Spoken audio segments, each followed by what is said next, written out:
Peyğəmbərimiz buyurur, hər dərəcədən üstün bir dərəcə var. Bu, Allah yolunda şəhid olana qədər davam edir. Ən üstün dərəcə şəhidin dərəcəsidir.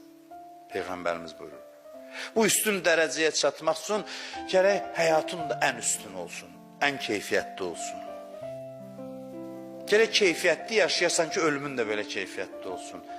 Şəhid ailələrinə təsəlli sözündən xoşum gəlmir. Bəşarət kimi bu sözlər deyirəm. Təsəllini bədbəxt adama verərlər. Şəhid ailəsi bədbəxt deyil ki, ona təsəlli verəsən. Şəhid ailəsi xoşbəxtdir. Bu müjdədir sadəcə mən tərəfdən. Deyir, şəhidə 70 imtiyaz verilir. 70 imtiyaz. Ondan ən kiçik günahların bağışlanmasıdır.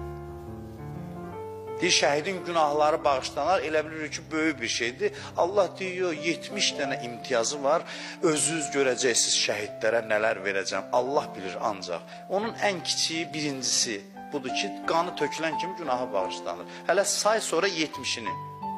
70 də bəzən kəsrət mənasındadır. Yəni çox, 70'dən də çox. Sadəcə 70 çoxluğu bildirir. 70 dənə imtiyazı var. Birincisi budur ki, günahları tam təmizlənir, pak gedir Allahın görüşünə. İndi o 70 nədir? Nələr, nə aləmlər hazırlayıb Allah onu qiyamətdə ancaq bəlkə şəhidlər biləcək. O birilərlə qibdə ilə dayanıb baxacaq onların halına. Bir də şəhid analar üçün onu deyim. Soruşdular ki, şəhid ağrı hiss eləyir.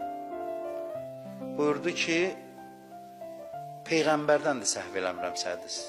Məsumlardan biri deyir. Deyir, şəhidin aldığı yaraların ağrısı 2 barmaqla dərvi bax belə tutmaq kimidir. Heç nə də, yəni ağrısı yoxdur.